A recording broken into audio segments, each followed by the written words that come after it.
Hoy quiero hablar sobre autoevaluación, por qué es importante, cómo llevarla a cabo para que sea efectiva. También pondré algún ejemplo, cómo podemos recoger la información, qué se hace con ella, etcétera, etcétera. Una estrategia educativa que implica al alumnado en su propio aprendizaje competencial. Por cierto, ¿te has apuntado ya a Top Evaluación?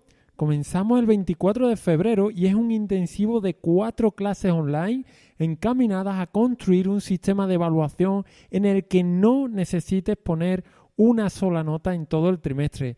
Podrás dejar el estrés a un lado, el agobio, la sensación de falta de control y, lo más importante, centrarte en ayudar de forma genuina a tu alumnado. ¿Dónde puedes apuntarte? El valor de la educación física.com/evaluación. Educación física, episodio número 132. Muy buenos días de nuevo a todos y bienvenidos a un nuevo programa, un nuevo episodio de Educación Física, el podcast en el que hablo de todos aquellos aspectos que de un modo u otro están relacionados con el movimiento y la educación. En este podcast podrás encontrar recursos, experiencias, juegos, ideas que espero que te sean de utilidad o al menos te puedan inspirar para llevar mejor tu día a día, para hacerlas más llevaderas, para hacerlas más atractivas, para sentirte mejor con ellas en tu labor, en tu quehacer diario. Y por qué no, pues también encontrarás un poquito de motivación y compañía. Estoy grabando en Araal el día 14 de febrero de 2020 y mi nombre es Francisco Javier Vázquez del blog El Valor de la Educación Física, y si no lo has hecho todavía te invito a visitar elvalordelaeducacionfísica.com. Como te digo, en el día de hoy te quiero hablar sobre autoevaluación, pero no pienses en notas, no pienses en números. Vamos a pensar en autoevaluación como una estrategia educativa. Pero antes de hablarte de esta estrategia, quiero comentarte dos cositas. La primera, para cualquier tipo de duda, consulta, sugerencia, propuesta, en fin, cualquier cosa, elvalordelaeducacionfísica.com/contactar. Allí encontrarás un formulario y que te responderé a la mayor brevedad que me sea posible. Y la segunda, bueno, este miércoles hemos tenido una impresionante masterclass con Imanol Janice que llevaba por título Del Acrosport al Teatro Musical, un proyecto sin límite, y realmente ha sido sin límite, un proyecto que se inició en el cole haciendo acrosport y ha terminado pues realmente haciendo representaciones en los mejores teatros de España. Pues bueno, Imanol nos cuenta un poco toda la evolución de este proyecto y cómo ha sido su día a día, cómo trabaja actualmente, cómo trabajaba, etcétera, etcétera. Es decir, nos lo cuenta todo y te animo a echarle un vistazo a esta masterclass y a todas las que hay, así como también a todos los cursos disponibles que hay en la comunidad. ¿Dónde puedes apuntarte? elvalordelaeducacionfísica.com/cursos. ¿Vale? Bueno, y ahora sí, pues vamos al tema que nos ocupa de la autoevaluación.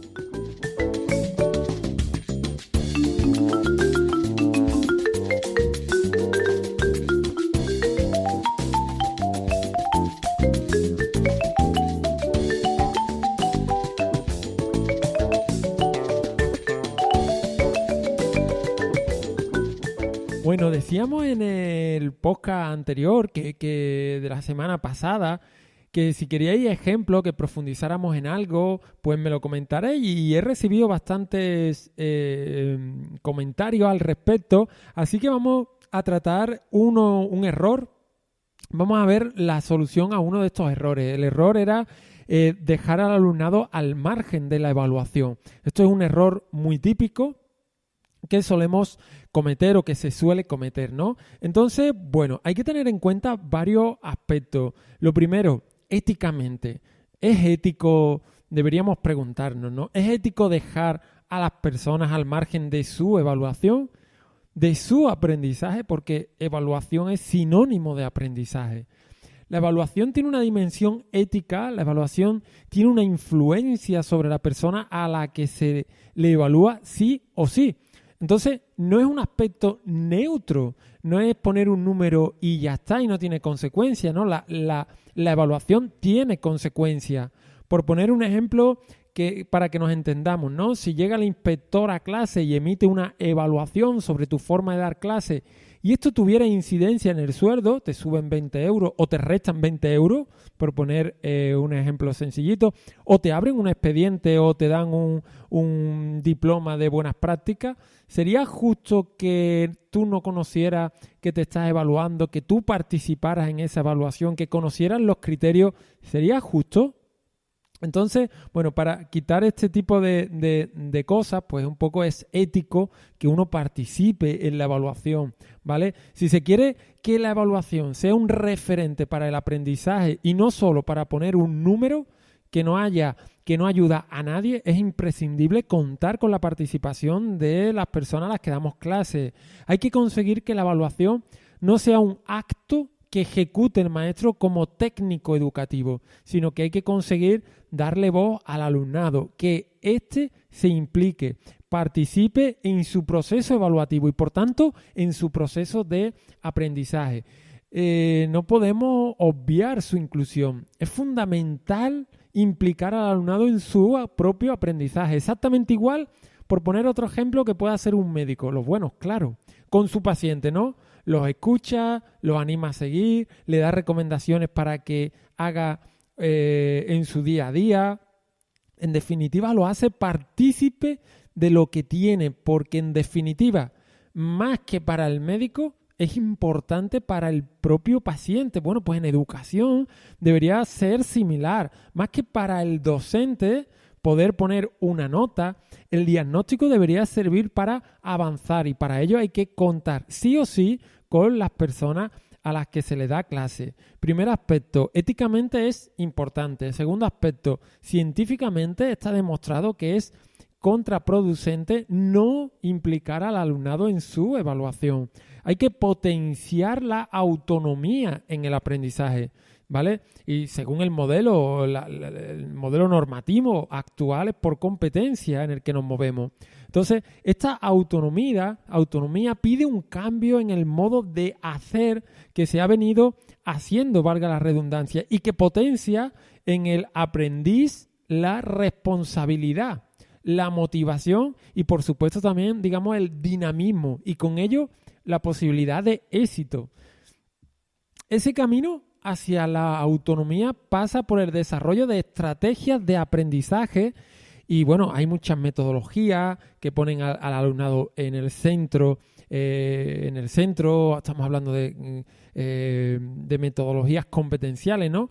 Pero entre ellas, la de poder evaluar el propio proceso y los resultados conseguidos por parte del alumnado es una estrategia que realmente es efectiva. Hemos visto éticamente, científicamente y, por último, legalmente, según la orden SD 65-2015 de 21 de enero, por la que se describen las relaciones entre las competencias, los contenidos y los criterios de evaluación de la educación primaria, la educación secundaria obligatoria y el bachillerato. En el punto 6 del artículo 7 dice: el profesorado debe utilizar procedimientos de evaluación variados para facilitar la evaluación del alumnado como parte integral del proceso de enseñanza-aprendizaje y como una herramienta esencial para mejorar la calidad de la educación. Y continúa, asimismo es necesario incorporar estrategias que permitan la participación del alumnado en la evaluación de sus logros, como la autoevaluación, la evaluación entre iguales o la coevaluación. Esto dice literalmente la orden SD 65-2015 de 21 de enero, con lo cual a nivel normativo, ¿vale? Digamos que está respaldado, se nos exige que impliquemos al alumnado en la evaluación. Éticamente, científicamente y legalmente hay que implicar al alumnado en la evaluación. Claro, la pregunta sería, bueno, ¿y cómo lo integramos, no? Bueno, pues según López, Pastor y Pérez hablaban de autoevaluación, de coevaluación, de evaluación dialogada, de autocalificación, que normalmente es lo que nos quedamos cuando hablamos de autoevaluación, y calificación compartida, ¿vale? En el podcast de hoy, si queréis que profundicemos en alguna otra estrategia, aunque nos vamos a centrar en la autoevaluación. Y bien, ¿qué es la autoevaluación? Bueno, La autoevaluación es mucho más que llegar y decirle al alumnado, ponte una nota. Volvemos a lo mismo que pasaba con la evaluación y la calificación. No se trata de que ponga una nota. La autoevaluación es una estrategia educativa que consiste en efectuar un análisis crítico por parte de uno mismo con el fin de valorar una situación o juzgar los resultados de una determinada tarea. Y esto tiene muchos beneficios. Es un método clave en el proceso de enseñanza-aprendizaje para educar acerca de la responsabilidad que tiene la propia persona de ser su propio evaluador, ¿vale? De valorar el camino que está siguiendo, como así también en la toma de conciencia acerca de su progreso personal en el proceso educativo. La autoevaluación es una actividad individual,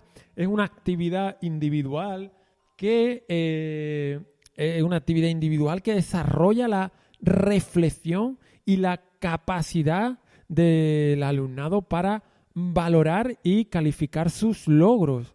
Puede funcionar como incluso un factor motivador del aprendizaje, ¿vale? Eso sí, para que esto ocurra hay que definir y establecer los criterios de evaluación de forma clara, definir los resultados esperados y realizar un plan de trabajo con el que se conseguirá lo esperado. Es decir, vamos a pasar de un punto a un punto B y en ese camino de A hasta B, pues aquí hay un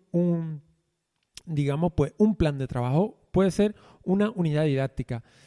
Podemos utilizar la autoevaluación con dos posibles usos. Para poner una calificación y listo, o para reflexionar sobre debilidades y fortalezas. ¿Es fácil llevarla a cabo? Bueno, pues como digo, puede depender, porque si yo le digo al alumnado, oye, ponte una nota y ya está, pues puede resultar relativamente fácil llevarla a cabo. Terminas el tema y le dices a las personas, ponte una nota. Pero claro, en este sentido, de poco le serviría al alumnado. No lo estaríamos guiando en su proceso de reflexión. Así que es importante definir sobre qué queremos que las personas a las que damos clases reflexionen y en base a ello llegar a unas conclusiones. Entonces, para que esto ocurra, como decía anteriormente, hay que definir y establecer los criterios de evaluación, definir qué queremos, qué esperamos y formular, por lo tanto, ese plan de trabajo. La autoevaluación, por lo tanto, no implica el decir, venga, ponte una nota, sino que el propio docente tiene que definir esos criterios de evaluación y hacérselo saber al alumnado para que pueda valorarse, para que pueda reflexionar en función de algo que comprende. Esto implica, por supuesto, que el alumnado tenga un conocimiento mayor de sus debilidades, pero también de sus fortalezas, lo que hace y posibilita lo que es la autonomía del alumnado, favoreciendo de este modo la competencia de aprender a aprender, entre otras, ¿vale?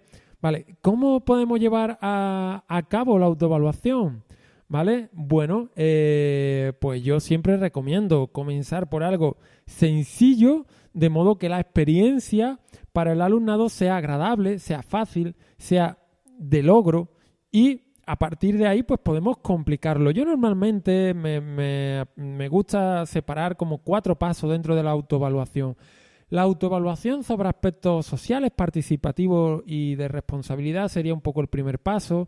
El segundo sería evaluar aspectos motores sencillos para pasar a mayor complejidad cuando se tengan solventados. El tercer paso sería la autoevaluación grupal.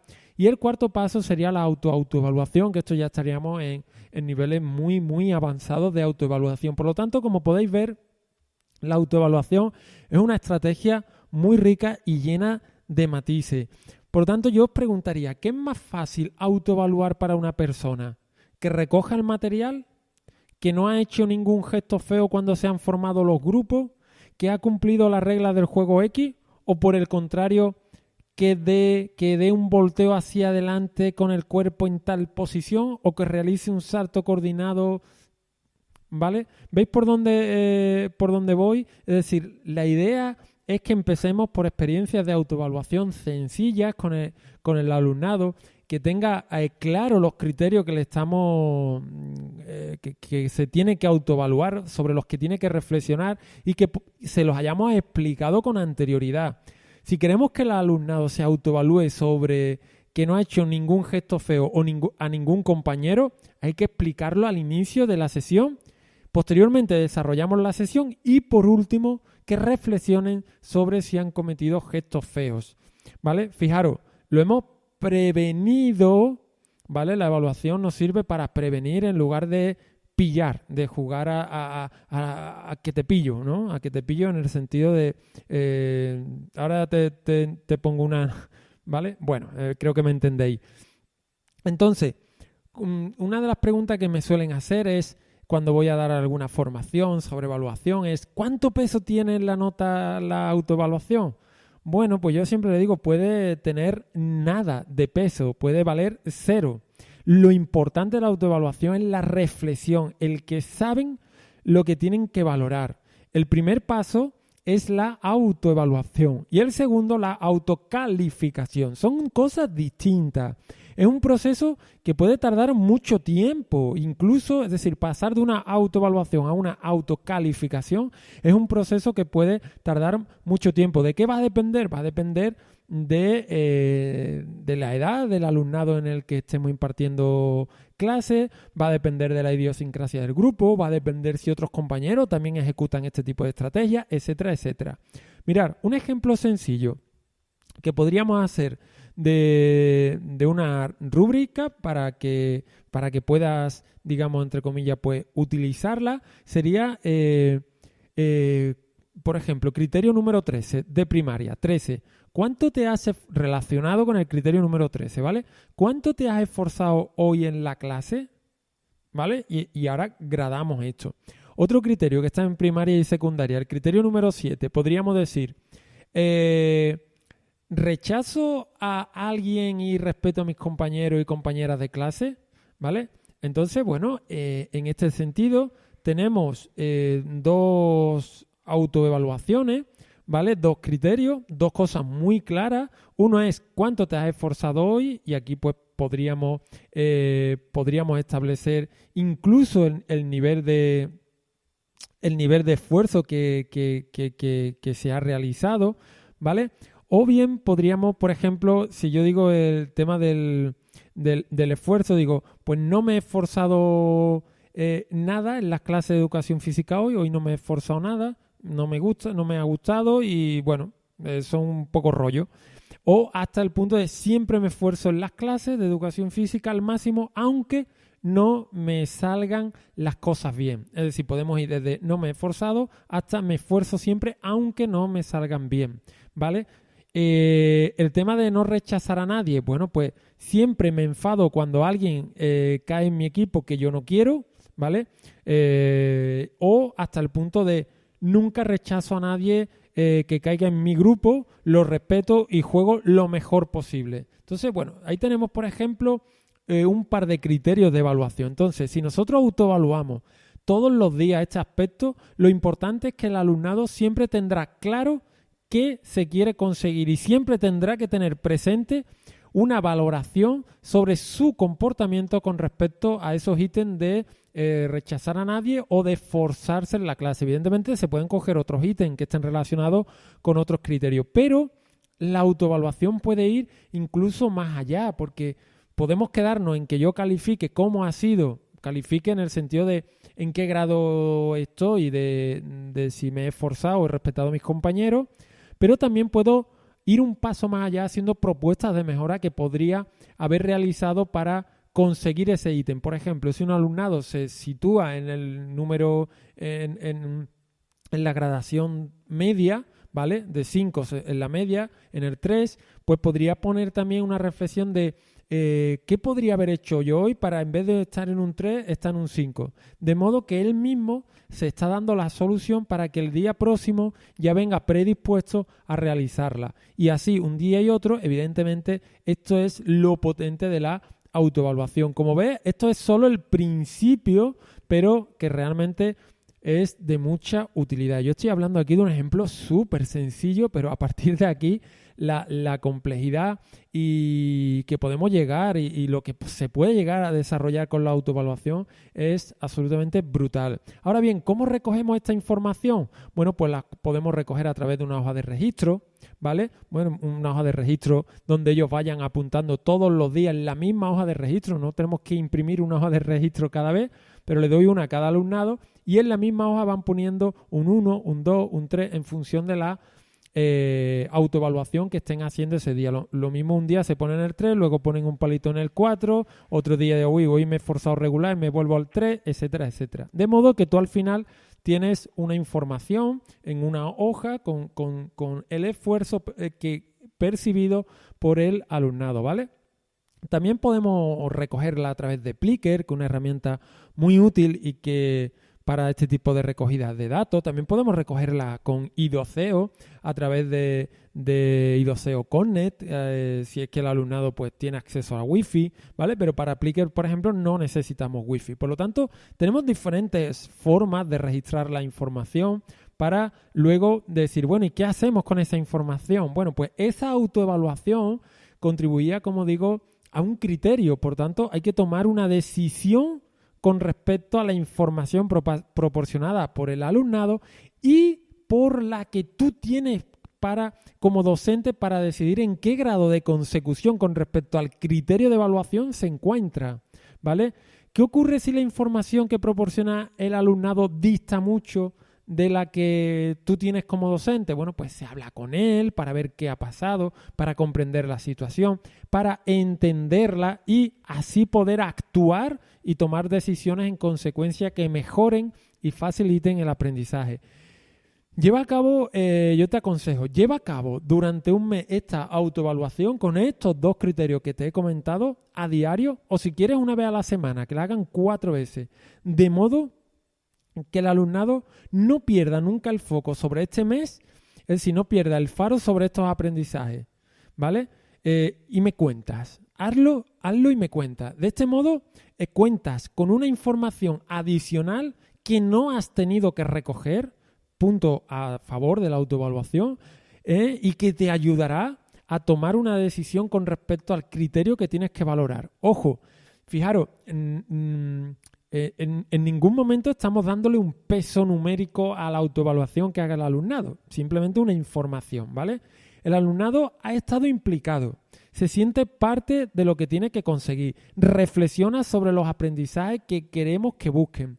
Eso hace que tenga claro lo que tiene que hacer y le sirve para aprender a aprender. Todos son beneficios y todo desde un prisma competencial. Y a veces no hay que hacer malabares para trabajar por competencia. Por lo tanto, bueno, la autoevaluación, un primer paso pero importante y como decíamos al inicio, existen otros niveles a nivel motor, a nivel de autoevaluación grupal que tiene su propia idiosincrasia y su cosita, ¿no? La autoevaluación que es un nivel muy superior, etcétera, etcétera. Entonces, resumiendo, la autoevaluación no es decir que el alumnado se ponga una nota, de hecho, eso se puede obviar.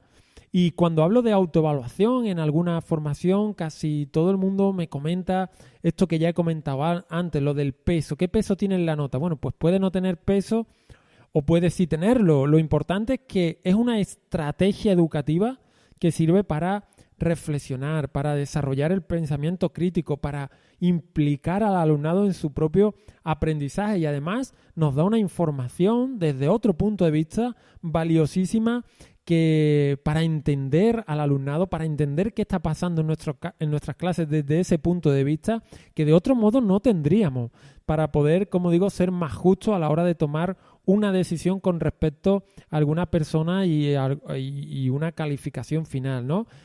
Por lo tanto, yo preguntaría, ¿alguien da más con algo tan sencillo, entre comillas, lo de sencillo como es la autoevaluación? Entonces, bueno, y para resumirlo mucho, sería no centrarse ni pensar en la calificación cuando se habla de autoevaluación, sino verla pues como lo que es, como una estrategia educativa súper útil y de una valía educativa de primer orden, ¿vale? Entonces, bueno, como resumiendo un poco lo que hemos hablado, teníamos un problema que dejamos al alumnado al margen.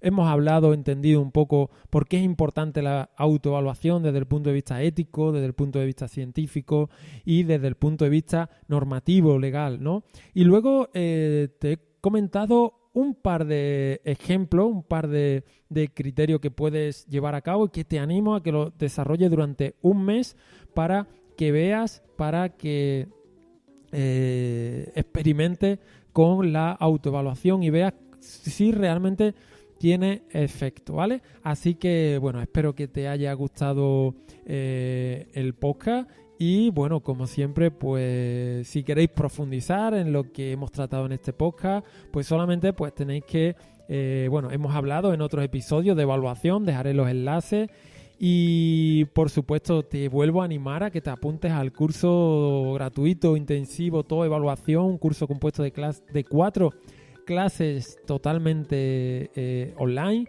y donde vemos cómo montar un sistema de evaluación sin poner un solo número en todo el trimestre y bajo el paraguas de la evaluación formativa, es decir, la evaluación que realmente ayuda al alumnado como es el caso este de la autoevaluación.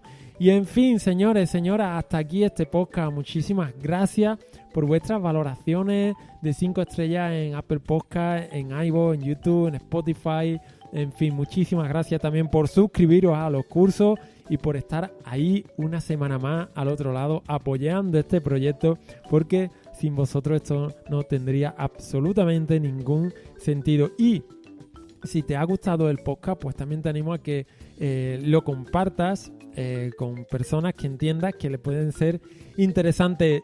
Nos escuchamos por el próximo programa. Mientras tanto, disfruta de la autoevaluación, disfruta de la autoevaluación, de tu día a día y sobre todo de las pequeñas cosas que nos van pasando en nuestro día a día. ¡Hasta luego!